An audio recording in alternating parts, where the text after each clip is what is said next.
Hello दोस्तों, कैसे हो आप सभी। उम्मीद करती हूँ कि आप सभी बहुत अच्छे होंगे। तो आज मैं आप सभी के साथ फिर से एक पंचतंत्र की कहानी साझा करने जा रही हूँ, जिसका नाम है शेरनी का तीसरा पुत्र। तो चलिए सुनते हैं इस कहानी को। किसी घने जंगल में एक शेर और एक शेरनी साथ रहते थे। वे दोनों एक दूसरे से बहुत प्रेम करते थे।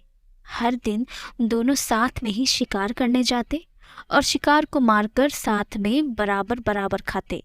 दोनों के बीच में विश्वास और भरोसा भी खूब था। कुछ समय के बाद ही शेर और शेरनी दो पुत्रों के माता पिता भी बन गए। जब शेरनी ने बच्चों को जन्म दिया तो शेर ने उससे कहा कि अब से तुम शिकार पर मत जाना, घर पर रहकर खुद की और बच्चों की देखभाल करना। मैं अकेले ही हम सब के लिए शिकार लेकर आऊंगा। शेरनी ने भी शेर की बात मान ली और उस दिन से शेर अकेले ही शिकार के लिए जाने लगा। वहीं शेरनी घर पर रहती और बच्चों की देखभाल करती। बदकिस्मती से एक दिन शेर को कोई भी शिकार नहीं मिला। थक हार कर जब वह खाली हाथ घर की तरफ जा रहा था तो उसे रास्ते में लोमड़ी का एक बच्चा अकेले घूमता हुआ दिखाई दिया। उसने सोचा आज उसके पास शेरनी और बच्चों के लिए कोई भोजन नहीं है, तो वह इस लोमड़ी के बच्चे को ही अपना शिकार बनाएगा। शेर ने लोमड़ी का बच्चा पकड़ा, लेकिन वह बहुत छोटा था, जिस वजह से वह उसे मार नहीं सका। वह उसे जिंदा ही पकड़कर घर लेकर चला गया। शेरनी के पास पहुंचकर उसने बताया कि आज उसे एक भी शिकार नहीं मिला। रास्ते में उसे यह लोमड़ी का बच्चा दिखाई दिया तो वह उसे ही मारकर खा जाए। शेर की बातें सुनकर शेरनी ने कहा, जब तुम इस बच्चे को नहीं मार पाए तो मैं कैसे इसे मार सकती हूँ। मैं इसे नहीं खा सकती। इसे भी मैं अपने दोनों बच्चों की तरह ही पाल पोस कर बड़ा करूंगी और यह अब से हमारा तीसरा पुत्र होगा। उसी दिन से शेरनी और शेर लोमड़ी के बेटे को भी अपने पुत्रों की तरह ही प्यार करने लगे।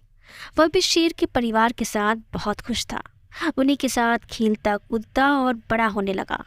तीनों ही बच्चों को लगता था कि वह सारे ही शेर हैं। जब वह तीनों कुछ और बड़े हुए तो खेलने के लिए जंगल में जाने लगे।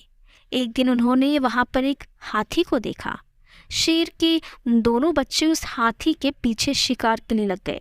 वहीं लोमड़ी का बच्चा डर के मारे उन्हें ऐसा करने से मना कर रहा था, लेकिन शेर के दोनों बच्चों ने लोमड़ी के बच्चे की बात नहीं मानी और हाथी के पीछे लगे रहे। और लोमड़ी का बच्चा वापस घर पर शेरनी माँ के पास आ गया। कुछ देर बाद जब शेरनी के दोनों बच्चे भी वापस आए तो उन्होंने जंगल वाली बात अपनी माँ को बताई। उन्होंने बताया कि वह हाथी के पीछे गए, लेकिन उनका तीसरा भाई डर कर घर वापस भाग गया। इसे सुनकर लोमड़ी का बच्चा गुस्सा हो गया। उसने गुस्से में कहा कि तुम दोनों को जो खुद को बहादुर बता रहे हो, मैं तुम दोनों को पटक कर जमीन पर गिरा सकता हूँ। लोमड़ी के बच्चे की सुनकर शेरनी ने उसे समझाया कि उसे अपने भाइयों से इस तरह की बात नहीं करनी चाहिए। उसके भाई झूठ नहीं बोल रहे, बल्कि वे दोनों सच ही बता रहे हैं।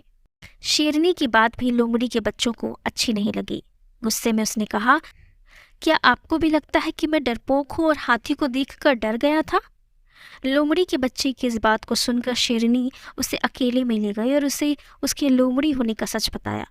हमने तुम्हें भी अपने दोनों बच्चों की तरह ही बड़ा किया है, उन्हीं के साथ तुम्हारी परवरिश भी की है, लेकिन तुम लोमड़ी वंश के हो और अपने वंश के कारण ही तुम हाथी जैसे बड़े जानवर को देखकर डर गए और घर वापस भाग आए।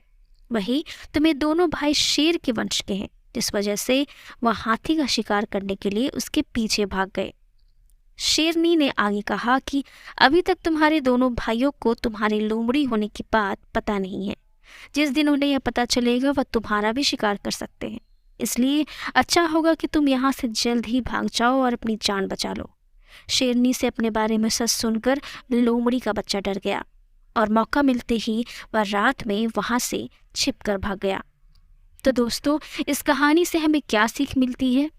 शेरनी और शेर के तीसरे पुत्र की कहानी से हमें यह सीख मिलती है कि कायर और डरपोक वंशज के लोग अगर बहादुर लोगों के बीच भी रहें तो भी वह बहादुर नहीं बन सकते हैं। उनकी आदतों में उनकी वंशज की सोच और दक्षता की झलक बनी रह सकती है। तो दोस्तों, ये थी हमारी कहानी शेरनी का तीसरा पुत्र और मुझे पूरी उम्मीद है कि आपको यह ज़रूर पसंद आई होगी। अगर पसंद आए तो इसे लाइक, शेयर और सब्सक्राइब करना ना भूलें और हमें कमेंट करके ज़रूर बताएं कि आपको यह कहानी कैसी लगी। चलिए मिलते हैं अगली कहानी के साथ, तब तक खुश रहें, हंसते रहें, मुस्कुराते रहें।